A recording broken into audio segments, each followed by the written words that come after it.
जीवन में काम और क्रोध के वेग को जिस पुरुष ने जीत लिया वह इस लोक में योगी है, परलोक में मुक्त। वही आनंद को भी उपलब्ध है। काम से अर्थ है दूसरे से सुख लेने की आकांक्षा। जहां भी दूसरे से सुख लेने की आकांक्षा है वहीं काम। काम बड़ी विराट घटना है। काम सिर्फ यौन नहीं है, सेक्स नहीं है, काम विराट घटना है। यौन भी काम के विराट जाल का छोटा सा हिस्सा है। जहां भी दूसरे से सुख पाने की इच्छा है वहां दूसरे का शोषण करने के भी रास्ते निर्मित होते हैं। जब भी मैं किसी दूसरे से सुख लेना चाहता हूं तभी शोषण शुरू हो जाता है। और अगर कोई मेरे काम में मेरे दूसरे से सुख पाने में बाधा बने तो क्रोध उत्पन्न होता है। इसलिए कृष्ण ने काम और क्रोध को एक साथ ही इस सूत्र में कहा है। संयुक्त वेग है। कामना में बाधा कोई खड़ी करे, काम के पूरे होने में कोई व्यवधान बने, कोई दीवार बने, कोई आड़े आए तो क्रोध जन्मता है। काम के वेग को जहां से भी रुकावट मिलती है वहीं से लौट के वो क्रोध बन जाता है। काम के वेग को यदि व्यवधान न मिले, रुकावट न मिले और काम का वेग अपनी इच्छा को पूरा कर ले तो फ्रस्ट्रेशन, विषाद बन जाता है। काम की तृप्ति पर काम पूरा हो जाए तो पीछे सिर्फ विषाद की कालीमा छूट जाती है, अंधेरा छूट जाता है। और काम पूरा न हो पाए, कोई व्यवधान डाल दे तो काम लपट बन जाता है क्रोध की। क्रोध काम का ही अवरुद्ध रूप है, रुका हुआ रूप है। मैं चाहता था कुछ करना, नहीं कर सका, तो जिसने बाधा दी उस पर मेरे काम की वासना क्रोध की अग्नि बन के बरस पड़ती है। मैंने कहा काम बड़ी घटना है। अगर हम मनस्शास्त्रियों से पूछें तो वो कहते हैं कि मनुष्य काम के लिए ही जी रहा है।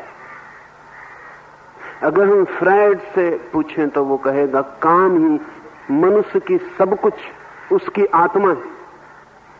और जहां तक साधारण मनुष्य का संबंध है, फ्रायड बिल्कुल ही ठीक कहता है। धन भी कमाते हैं इसलिए कि काम खरीदा जा सके, यश भी पाते हैं इसलिए कि काम खरीदा जा सके। 24 घंटे दौड़ हमारी गहरे में अगर खोजें तो किसी से सुख पाने की दौड़ है।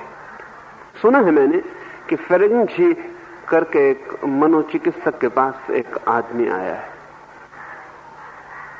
अति क्रोध से पीड़ित है। क्रोध ही बीमारी है उसकी। क्रोध ने ही उसे जला डाला है भीतर।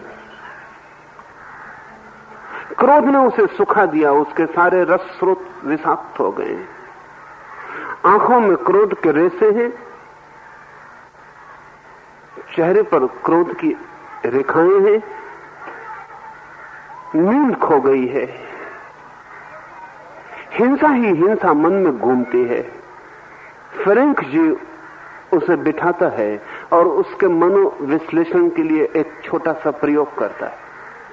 हाथ में उठाता है अपना रुमाल ऊंचा और उस आदमी से कहता है इसे देखो, और रुमाल को छोड़ देता है। वो रुमाल नीचे गिर जाता है। फ्रेंक जी उस आदमी से कहता आंख बंद करो और मुझे बताओ कि रुमाल के इस गिरने से तुम्हें किस चीज का ख्याल आया। तुम्हारे मन में पहला ख्याल क्या उठता है रुमाल के गिरने से? वो आदमी आंख बंद करता है, कहता I am reminded of sex. मुझे तो काम वासना का ख्याल आता। फेरेंग जी थोड़ा हैरान हुआ क्योंकि रुमाल के गिरने से काम वासना का क्या संबंध। फेरेंग जी ने पास में पड़ी एक किताब उठाई और कहा इसे मैं खोलता हूं, गौर से देखो। किताब खोल के रखी, कहा आंख बंद करो, मुझे कहो किताब खुलता देखकर तुम्हें क्या ख्याल आता। उसने कहा I am again reminded of sex, मुझे फिर काम वासना की ही याद आती। फेरेंची और हैरान हुआ, उसने टेबल पर पड़ी हुई घंटी बजाई और कहा घंटी को ठीक से सुनो, आंख बंद करो, क्या याद आता है? उसने कहा कि I am reminded of sex, वही काम वासना का ख्याल आता। फेरेंची ने कहा बड़ी हैरानी की बात है कि तीन बिल्कुल अलग चीजें तुम्हें एक ही चीज की याद कैसे दिलाती हैं? रुमाल का गिरना, किताब का खुलना, घंटी का बजना, इतनी विभिन्न बातें हैं, तुम्हें इन तीनों में एक ही बात का ख्याल आता है, कारण क्या है? उस आदमी ने कहा तुम्हारी चीजों से मुझे कोई संबंध नहीं, मुझे सिवाय सेक्स के और कोई ख्याल आता ही नहीं है।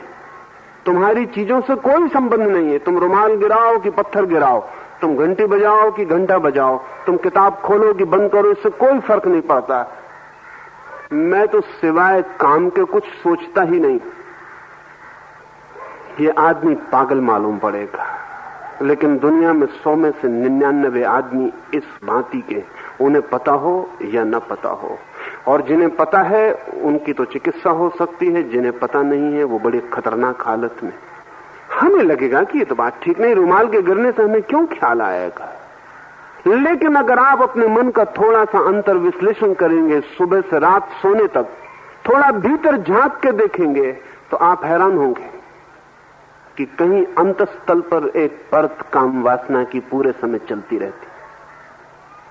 मनोवैज्ञानिक उस राज को पकड़ लिए हैं, इसलिए सारे दुनिया के विज्ञापन दाताओं को उन्होंने कह दिया है कि आदमी को कोई भी चीज बेचनी हो सेक्स के साथ जोड़ दो, बिकेगी, अन्यथा नहीं बिकेगी। कार बेचनी हो तो एक नग्न स्त्री को कार के साथ खड़ा करो, कोई संबंध नहीं है। सिगरेट बेचनी हो तो एक स्त्री को खड़ा करो। कुछ भी बेचना हो तो नग्न स्त्री को बीच में लाओ, जिसका कोई भी संबंध नहीं है तो भी खड़ा करो। क्यों? आदमी के मन की अंतर्धारा का पता चल गया है, हर चीज उसी की याद दिलाती है। तो अगर स्त्री को खड़ा कर दो तो वो चीज उसके मन में गहरे संयुक्त हो जाएगी, गहरी उतर जाएगी। फिर वो चीज नहीं खरीदेगा चीज और समझेगा कि किसी जाने अनजाने रास्ते स्त्री खरीदी है। ये काम से भरा हुआ चित्त अगर 24 घंटे क्रोध से भरता है तो आश्चर्य नहीं है। ये काम 24 घंटे 1000 बाधाएं पाता है, रुकावटें पाता है, ये पूरा नहीं हो पाता, पीड़ा कर देता है, भीतर उबल जाते हैं प्राण, ऊर्जा काम में बहना चाहती है, रुकावटें पाती है 1000 तरीके। इसलिए तो जहां सुविधा बन जाएगी वहां लोग रुकावटों को तोड़ना शुरू कर देंगे, जैसा अमेरिका में हुआ। जब तक दुनिया गरीब थी तो आदमी समाज से डरता था, क्योंकि भूखा मरेगा अगर समाज के खिलाफ गया तो। नौकरी रोटी रोजी खो जाएगी, जिंदा रहना मुश्किल हो जाएगा। आज अमेरिका में धन काफी है, कोई भय नहीं रहा समाज का उतना, इसलिए सेक्स के संबंध में समाज के सारे नियम, सारी व्यवस्था टूटी जा रही। जितनी दुनिया समृद्ध होगी उतने सेक्स के मामले में सब सीमाएं तोड़ती चली जाएगी। इससे कुछ ऐसा नहीं है कि कुछ बड़ी उपलब्धि हो जाएगी। एक तरफ अमेरिकी जैसे समृद्ध समाज में सेक्स के सब व्यवधान टूट गए और दूसरी तरफ विफलता और विषाद घना होता जाता है और आत्महत्याएं बढ़ती चली जाती हैं। समाज के पास 2 ही उपाय हैं, या तो वो आपकी काम की वासना को पूरा होने की खुली छूट दे दे, तो भी आप पागल हो जाएंगे विषाद में, फ्रस्ट्रेशन में, जैसा अमेरिका में हुआ है। यौन के संबंध में पूरी स्वतंत्रता पैदा हो गई और इसका परिणाम यह हुआ कि यौन में रस भी कम हो गया, विरस हो गया, काम की गहराई भी खो गई, काम का मूल्य भी खो गया और आदमी विषाद में खड़ा है। अब कोई दूसरा सेंसेशन चाहिए, कोई दूसरा वेग, कोई दूसरी उत्तेजना वो दिखाई नहीं पड़ती। इसलिए काम के विकृत रूप सारे पश्चिम में फैलने शुरू हो गए। होमोसेक्सुअलिटी इतने जोर से बढ़ती है जैसा कि दुनिया में कभी भी नहीं बढ़ी थी, क्योंकि स्त्री के साथ पुरुष देख लिया, स्त्री ने पुरुष के साथ देख लिया, रस नहीं है कुछ बहुत, अब क्या करें, अब नए आविष्कार करने पड़ते हैं। विक्षिप्त आविष्कार पैदा होते हैं, विकृतियां, परवर्शंस पैदा होते हैं। अगर समाज बिल्कुल खुला छोड़ दे सेक्स तो परवर्ट होगा, और अगर समाज बिल्कुल खुला न छोड़े तो सप्रेशन होगा, और जितना दमन होगा उतना क्रोध पैदा होगा। या तो काम को खुला छोड़ो तो विषाद फैल जाता है, जीवन रसहीन हो जाता है, लोग थके हारे अर्थहीन हो जाते हैं, एम्प्टीनेस पकड़ लेती है, सब रिक्त, कुछ भी नहीं है जिंदगी में। और यदि काम को रोको तो क्रोध उत्पन्न होता है। क्रोध हजार हजार रूपों में प्रकट होता है। क्या आपको पता है कि आज से 100 साल पहले दुनिया में युवकों के विद्रोह कहीं भी नहीं थे। कोई दुनिया में नए तरह की यूथ पैदा नहीं हो गए हैं, कोई नए तरह के युवक पैदा नहीं हो गए। दुनिया में युवक विद्रोह कभी भी न था। युवकों ने कभी भी पत्थर मार के न तो कॉलेज के कांच तोड़े थे, न स्कूल तोड़े थे, न आगे लगाई थी, न बस और ट्राम जलाई थी, न गुरुओं को, शिक्षकों को, माता पिताओं को इस तरह की चिंता में डाल दिया था, न समाज की सारी व्यवस्था को इस तरह अस्त व्यस्त कभी किया था। क्या बात है, युवक के भीतर कुछ नए हार्मोन, कोई नई केमिस्ट्री हो गई, कोई नई बात पैदा हो गई। युवक बिल्कुल वैसे ही हैं जैसे सदा थे, सिर्फ एक बात का फर्क पड़ा है, दुनिया से बाल विवाह विदा हो गया। 13-14 साल में युवक काम वासना से भर जाता है, लेकिन समाज सब तरफ से रोक पैदा कर देता है, रोक पैदा कर देता है, क्रोध पैदा होता है। काम अवरुद्ध हुआ कि क्रोध पैदा हुआ, क्रोध पैदा हुआ कि विध्वंस होगा। इसलिए सारी दुनिया में विध्वंस की लहर दौड़ गई है। युवक तोड़ रहे हैं उन चीजों को जिनको उनके माँ बाप ने निर्मित किया उनके लिए। विश्वविद्यालय जलेंगे, बच नहीं सकते। इसलिए अमेरिका के एक बहुत समझदार मनोवैज्ञानिक किन्से ने 10 साल के अध्ययन के बाद यह कहा कि अगर दुनिया से युवक विद्रोह खत्म करना है तो हमें बाल विवाह पर वापस लौट जाना चाहिए। बाल विवाह पर अमेरिकी कोई मनोवैज्ञानिक कहेगा वापस लौट जाना चाहिए। क्या कारण? अगर काम अवरुद्ध होगा तो क्रोध बनेगा, और क्रोध फिर हिंसा बनेगा, और जीवन को सब तरफ से तोड़ डालेगा। लेकिन बाल विवाह करने से दूसरी परेशानियां हैं। जैसे ही बाल विवाह होना शुरू होता है, जैसे बच्चों का विवाह कर दिया जाए, वैसे ही उनके जीवन में क्रिएटिविटी खो जाती है, वे सृजन नहीं कर पाते। बच्चे ही पैदा करते हैं, फिर और कुछ सृजन नहीं करते। इसलिए बाल विवाह वाले समाज आविष्कार नहीं कर पाते, वैज्ञानिक खोज नहीं कर पाते, हिमालय पे नहीं चढ़ पाते, चांद तारों पे नहीं पहुंच पाते। जहां बाल विवाह होगा वहां खोज, सृजन, क्रिएशन सब बंद हो जाएगा। लेकिन जहां खोज होगी, क्रिएशन होगा, बाल विवाह रुकेगा, वहां क्रोध और हिंसा की आग फैल जाएगी। फिर क्या किया जाए? कृष्ण कुछ और ही सुझाव देते हैं। वो कहते हैं, ना तो काम को खुला छोड़ देने से कोई हल है, न काम को रोक लेने से कोई हल है। काम और क्रोध दोनों वेग के अतीत पार हो जाने में, दोनों के ऊपर उठ जाने में, दोनों वेगों के बीच अलिप्त हो जाने में,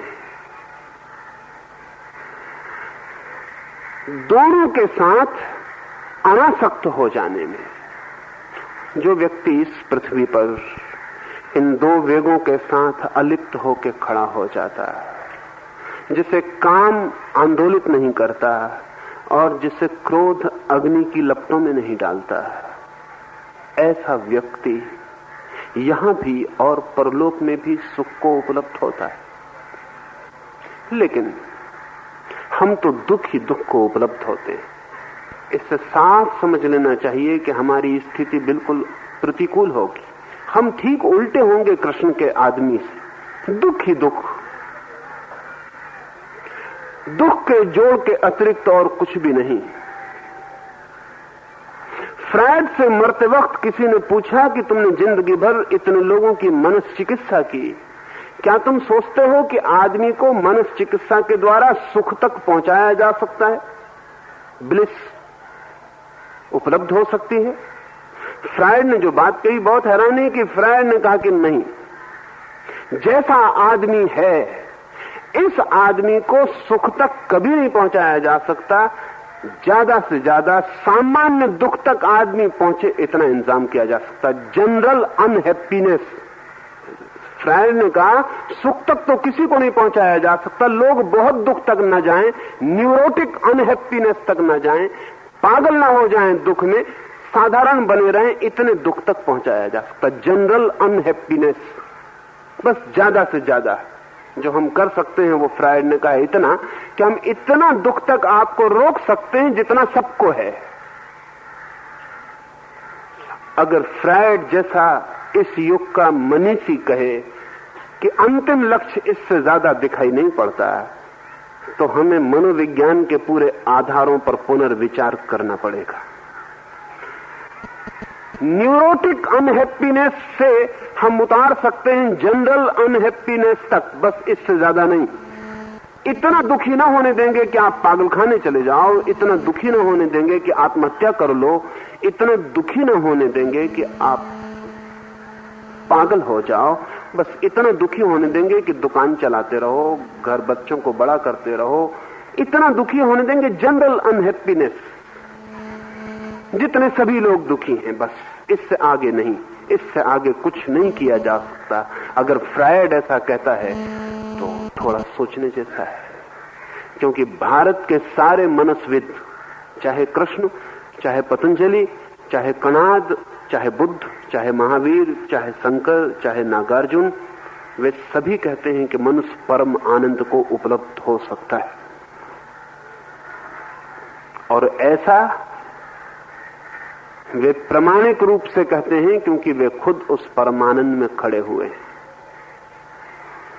जरूर बुनियादों में कोई फर्क है, आधारभूत कोई तात्विक भेद है। पश्चिम मानता है कि काम से आदमी मुक्त हो ही नहीं सकता, तो फिर दुख से भी मुक्त नहीं हो सकता। इतना पर्याप्त लक्ष्य है कि जनरल अनहैप्पीनेस रहे, ज्यादा ना हो जाए, सामान्य रहे, नॉर्मल। पूर्व मानता है कि मनुष्य काम की वासना से मुक्त हो सकता है। कैसे हो सकता है? जब तक हमें ख्याल में है कुछ गलत विधि, तब तक हम कितनी ही कोशिश करें कोई परिणाम नहीं होगा। और कई बार ऐसा होता है कि गलत विधि हम वर्षों मेहनत करते रहे, श्रम बहुत करें, परिणाम कुछ ना हो, ठीक चाबी हाथ में हो तो क्षण भर में ताला खुल जाए। सुना है मैंने, एक आदमी बहुत परेशान है, वो चिकित्सक के पास गया है। वो कहता है मेरी परेशानी यही है कि जब रात में बिस्तर पे ऊपर सोता हूं तो मुझे ऐसा लगता है बिस्तर के नीचे कोई है। फिर मैं नीचे चला जाता हूं सोने के लिए, देखता हूं कोई नहीं, लेकिन तब मुझे लगता है ऊपर कोई है। फिर मैं ऊपर आता हूं, तब ऊपर किसी को नहीं पाता हूं कि अब नीचे कोई है। ऐसा रात भर मैं बिस्तर के ऊपर नीचे होता रहता हूं, नींद मेरी नष्ट हो गई, मैं पागल हुआ जा रहा हूं, मुझे छुटकारा दिलाओ। जानता हूं भली भांति, नीचे जाके पाता हूं कोई नहीं है, लेकिन तब तक मुझे लगता है ऊपर कोई है। अब मैं नीचे हूं, ऊपर का भरोसा कैसे करूं कि नहीं है? जाऊं तभी पता चले, लेकिन जब तक ऊपर जाता हूं तब तक लगता है नीचे कोई है। मनोवैज्ञानिक ने कहा कि ये बहुत कठिन मामला है, 2 वर्ष लग जाएंगे, फिर भी पक्का नहीं कहा जा सकता कि आप इस नासमझी के बाहर हो सकेंगे। कोशिश मैं करूंगा। 100 रुपए सप्ताह का खर्च होगा, हर सप्ताह 2 बैठक मुझे तुम्हें देनी पड़ेंगी और 2 साल मेहनत चलेगी। उस आदमी ने कहा इतनी मेरी आर्थिक हैसियत नहीं, इतना लंबा इलाज मैं न करवा पाऊंगा। फिर भी मैं कोशिश करता हूं पत्नी से जाके बात कर लूं, कोई रास्ता बन जाए तो मैं इलाज करवा लूं, मैं कल आपको खबर करूंगा। लेकिन उस आदमी ने 7 दिन तक कोई खबर न की। मनोवैज्ञानिक रास्ता देखता रहा। 7वें दिन उसने फोन किया कि क्या हुआ, आप आए नहीं? उसने कहा कि मैं बिल्कुल ठीक हूं, हद हो गई, मेरी पत्नी ने इलाज कर दिया। कहा कि कैसा इलाज किया होगा, क्या तुम ठीक हो गए? उस आदमी ने कहा बिल्कुल ठीक। तुम्हारी पत्नी ने क्या किया? मनोवैज्ञानिक हैरान हुआ, क्योंकि बीमारी खतरनाक थी और लंबी दिखाई पड़ती थी। उस आदमी ने कहा मेरी पत्नी ने केवल बिस्तर के चारों पैर काट डाले, पलंग के चारों पैर काट दिए और कुछ नहीं किया है। अब नीचे किसी के होने का उपाय ही नहीं रहा, मैं मजे से सो रहा हूं। और मैं आपसे कहता हूं कि वो मनोवैज्ञानिक 2 साल नहीं 200 साल में भी उस आदमी को ठीक ना कर पाता। कई बार जरा सा जरा सा गलत रुख, और यात्रा कितनी ही हो मंजिल फिर नहीं मिलती। पश्चिम के मनोवैज्ञानिक कहते हैं काम को काम से मुक्त नहीं हुआ जा सकता। बस यहां से पश्चिम की सारी जड़ सरणी शुरू हो गई। यही पश्चिम बीमार पड़ गया, काम से मुक्त नहीं हुआ जा सकता। ये बात 50 साल में उन्होंने इतनी गहरी बिठा दी हर आदमी के मन में कि अब सच में ही मुक्त नहीं हुआ जाता। सेल्फ फुलफिलिंग प्रोफेसी हो गई। वो कह दिया कि नहीं हुआ जा सकता। आदमी तो चाहता ही था कि न हुआ जा सके, तो उत्तरदायित्व भी खो जाए, अपराध भी खो जाए, और अगर मैं कुछ गलत करूं तो मैं कह सकूं ये तो मनुष्य का स्वभाव है, कोई उपाय नहीं है, क्या कर सकता हूं। लेकिन पूरब कहता है काम से मुक्त हुआ जा सकता है, और आज नहीं कल पश्चिम को पूरब से इस सूत्र को पुनः सीखना ही पड़ेगा, अन्यथा पश्चिम मरेगा, अपनी ही नासमझी में दब के मर जाएगा। पूरब कहता है हुआ जा सकता है, कृष्ण कहते हैं हो जाया जा सकता है। हो सकते हो अर्जुन, कैसे? जब तक भी मुझे अपने भीतर के आनंद का कोई पता नहीं है, तब तक स्वभावता में दूसरे से सुख पाने पर निर्भर रहूंगा। जब तक मुझे भीतर कोई रस आता ही नहीं, जब तक आंख बंद करता हूं भीतर कोई शांति, कोई आनंद की झलक नहीं मिलती, तब तक मैं किसी और के पास जाऊंगा कि कोई मुझे सुख दे दे। और मजे की बात तो यह है कि जिसके पास मैं जाऊंगा वो भी मेरे पास इसीलिए आया है कि मैं उसे सुख दे दूं। और दो भिखारी एक दूसरे के सामने भिक्षा पात्र रख के बैठ जाएं तो कुछ हल होने वाला है? कोई हल होने वाला नहीं। हम सब ऐसे ही भिखारी हैं। मैं किसी पर सोचता हूं कि इससे मिलेगा सुख, उसके पीछे दौड़ता हूं, वो भी मेरे पीछे इसलिए दौड़ रहा है कि मुझसे मिलेगा सुख। हम दोनों लेने की तलाश में हैं और दोनों के पास देने को नहीं है। देने को होता, अगर मेरे पास किसी को सुख देने को होता तो सबसे पहले तो मैं ले लेता। अगर मेरे घर में कुआं होता और मैं प्यास अपनी बुझा सकता तो मैं दूसरे की प्यास भी बुझाने के लिए कुएं पर बुला लेता। लेकिन मेरे घर में कुआं नहीं, मैं प्यासा मरा जा रहा हूं और एक दूसरे आदमी के पीछे चल रहा हूं इस आशा में कि उससे मेरी प्यास बुझ जाएगी। वो खुद भी मेरे घर इसीलिए आया हुआ है कि उसकी प्यास मुझसे बुझ जाएगी। न उसके घर कुआं है न मेरे घर कुआं है। हम दोनों एक दूसरे को धोखा दे रहे हैं। मैं उसे ऐसा दिखाने की कोशिश कर रहा हूं कि मैं तुझे सुख दूंगा, क्योंकि इस तरह का आश्वासन अगर मैं न दिलाऊं तो उससे मुझे सुख मिलने का रास्ता नहीं बनेगा। वो मुझे धोखा दे रहा है कि मैं तुम्हें सुख दूंगा। वो भी इसलिए धोखा दे रहा है क्योंकि अगर वो ऐसा आश्वासन न दे तो मुझसे सुख न पा सकेगा। और हम दोनों एक दूसरे को धोखा दे रहे हैं। इस जगत में हम सब एक दूसरे को धोखा दे रहे हैं इस बात का कि सुख लिया दिया जा सकेगा। वो संभव नहीं है। जिसके पास भीतर सुख नहीं है वो किसी को दे नहीं सकता। जो हमारे पास है वही हम दे सकते हैं, और जो हमारे पास है वो देने के पहले हमें मिल गया होता है। इस जगत में वो आदमी सुख दे सकता है जिसके पास है, लेकिन हमारे पास तो कोई सुख नहीं है। काम से केवल वही व्यक्ति मुक्त होगा जिसे अंतर स्रोत आनंद के उपलब्ध हो जाएं, अन्यथा मुक्त नहीं होगा। तो जब कृष्ण कहते हैं काम और क्रोध से मुक्त हो जाता है जो, तो उसका अर्थ ही ये है कि जब भी मन में काम उठे तो काम एक ऊर्जा है, एनर्जी है, बड़ी शक्ति है। इसलिए तो प्रकृति काम ऊर्जा को संतति के लिए, जनन के लिए उपयोग में लाती है। बड़ी शक्ति है, विराट शक्ति है काम। जब काम उठे आपके भीतर, जब वासना उठे, किसी से सुख लेने की इच्छा उठे, तब आंख बंद करके दूसरे को भूल जाना और आपके ही भीतर वो ऊर्जा कहां उठ रही है उस बिंदु पर ध्यान करना।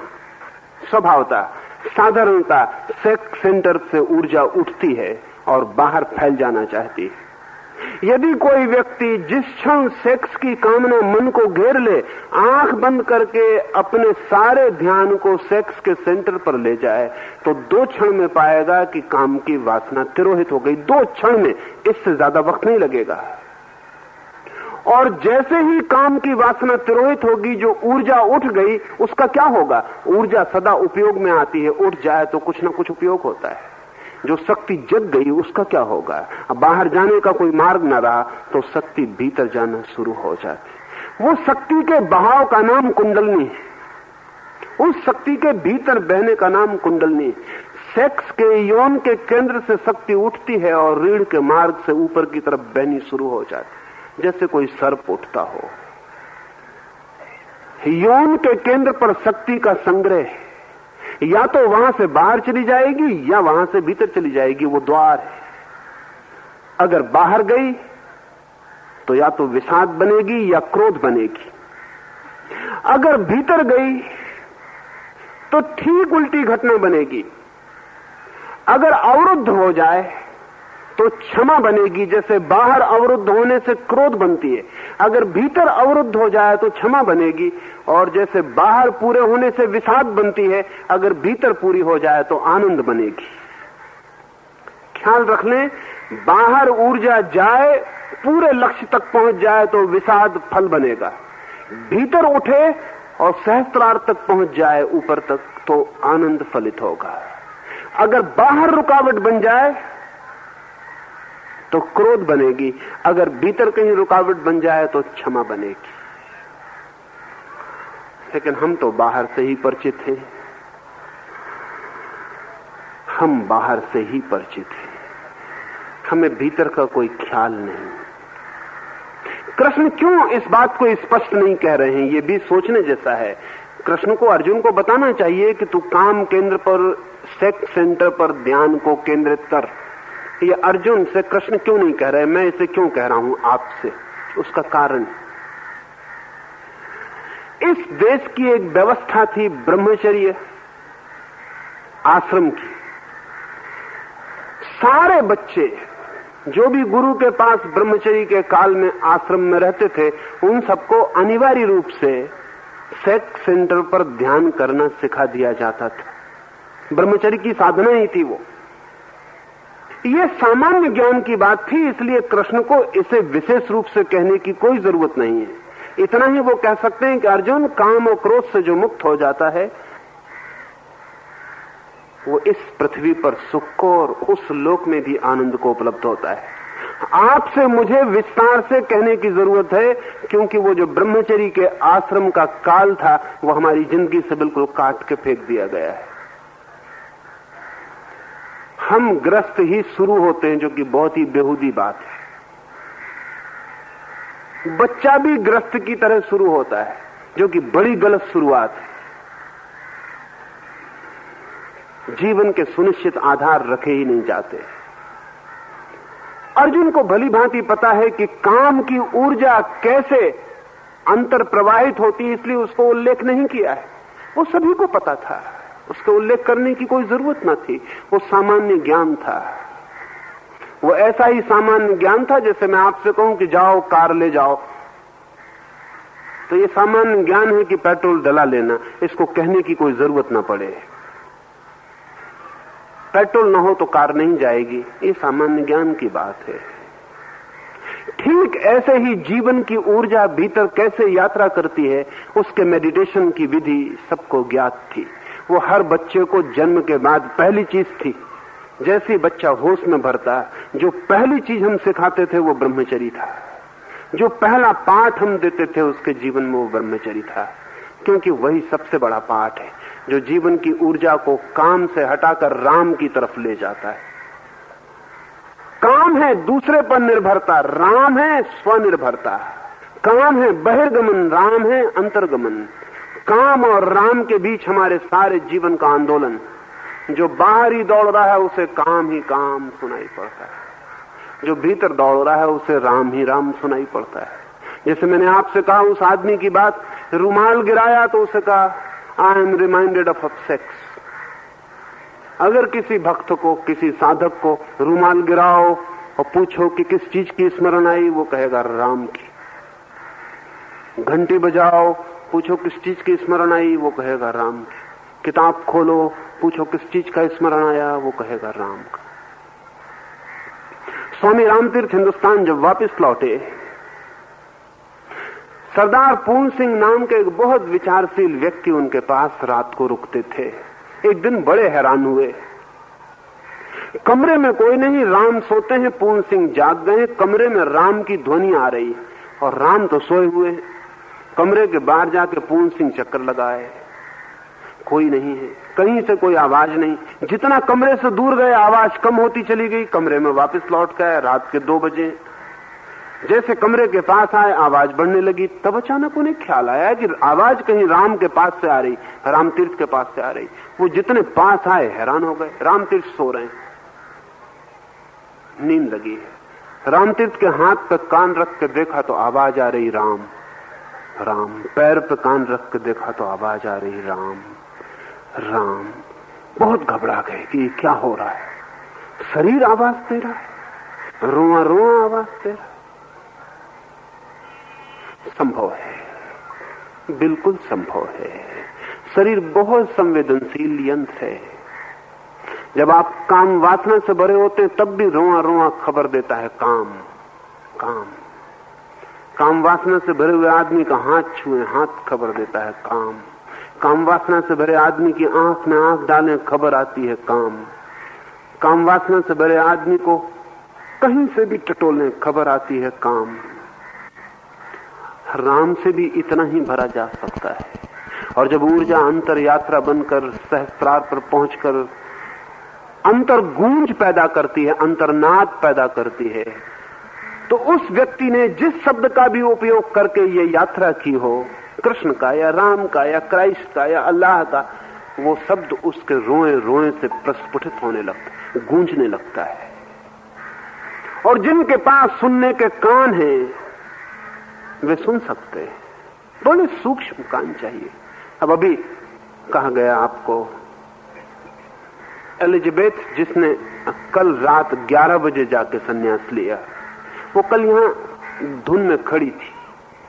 स्वभाव था, जैसा अमेरिकन दिमाग होता है, स्केप्टिकल है। परसों सुबह ही उसने मुझसे बात की कि मैं श्रद्धा बिल्कुल नहीं कर सकती, मुझे तो बड़े संदेह उठते और भारतीय दिमाग से मेरा कोई तालमेल नहीं बैठता। मुझे तो रैशनल, बुद्धिगत कोई बात समझ में आनी चाहिए। ये सन्यासी नाच रहे हैं, ये सब कर रहे हैं, ये मुझे बहुत अजीब लगता है। स्वभावता ये मुझे ठीक नहीं लगता, मैं नाच नहीं सकती हूं। कठोर थी परसों सुबह।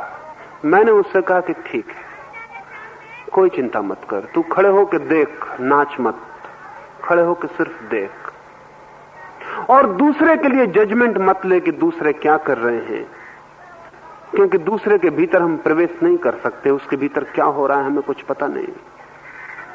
परसों रात वो खड़ी रही, देखती रही।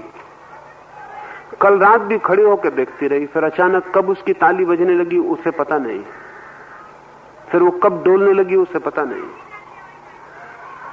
और कब ये नृत्य उसके लिए मिट गया और सिर्फ प्रकाश ही प्रकाश यहां शेष रह गया। रात 11 बजे उसे मेरे पास गई तो रोका गया कि इतनी रात नहीं, अब मैं सोने को हूं। उसने कहा कि इसी वक्त मुझे संन्यास लेना, क्योंकि कल सुबह का क्या भरोसा। जो मुझे अनुभव हुआ है मुझे इसी वक्त छलांग लगा देनी चाहिए। जो मैंने देखा है, वो मुझसे आके बोली कि मुझे कुछ हुआ है जो अनबिलीवेबल है, मैं अभी भी विश्वास नहीं कर सकती, क्योंकि मेरा दिमाग स्केप्टिकल अभी भी मौजूद है। वो पीछे खड़ा है और कह रहा है कि ऐसा हो नहीं सकता। मेरा दिमाग कह रहा है ऐसा हो नहीं सकता, लेकिन हुआ है, ये भी मैं जानती। दोनों बातें एक साथ हैं। घटना घटी है, वो भी मैंने देखा। नहीं हो सकता है, ये भी मेरा दिमाग कहता है, लेकिन अगर किसी और को हुआ होता तो मैं इंकार कर देती। अब इंकार करने का भी कोई उपाय नहीं। आप भी देखते नहीं देख पाते, इतने लोग इकट्ठे हैं। एक को जो हुआ वो सबको हो सकता है, सबकी पोटेंशियलिटी है, लेकिन देखने वाली आंख, सुनने वाले कान तैयार होने चाहिए। आज मैं कहूंगा कि जरा देखें, शांत मौन, सिर्फ देखते रहें, जल्दी ना करें। कितनी जल्दी है भागने की, 5 मिनट बाद सही, मौन। हो सकता है जो उसे हुआ वो आपको हो जाए, हो सकता है आपको भी यहां नाचते हुए सन्यासियों के शरीर में ध्वनियां सुनाई पड़ने लगे और उनके नृत्य की झलक के साथ प्रकाश दिखाई पड़ने लगे। वो सब घटित हो रहा है, चारों तरफ परमात्मा हजार तरह से प्रकट होता है, लेकिन हम अपने भीतर खोए रहते हैं, बहरे अंधे, हमें कुछ सुनाई नहीं पड़ता है। राम भी सुनाई पड़ सकता है भीतर ऊर्जा जाती हो तो। कभी आपने ख्याल किया, संभोग के बाद स्त्री पुरुष दोनों के शरीर से खास तरह की दुर्गंध निकलनी शुरू हो जाती। लोग कहते हैं कि महावीर चलते तो उनके शरीर से सुगंध निकलती। बिल्कुल निकल सकती है। जब शरीर की ऊर्जा बाहर जाती है तो शरीर को दुर्गंध की स्थिति में छोड़ जाती है, और जब शरीर की ऊर्जा भीतर जाती है तो शरीर को सुगंध की स्थिति में छोड़ जाती है। ठीक बाहर जाती ऊर्जा से जो परिणाम होते हैं उसके ठीक विपरीत भीतर जाती ऊर्जा से परिणाम होते हैं। बाहर है दुख, भीतर है सुख। कृष्ण कहते हैं इस पृथ्वी पर भी उसको, उस योगी को आनंद है, परलोक में उसकी मुक्ति है।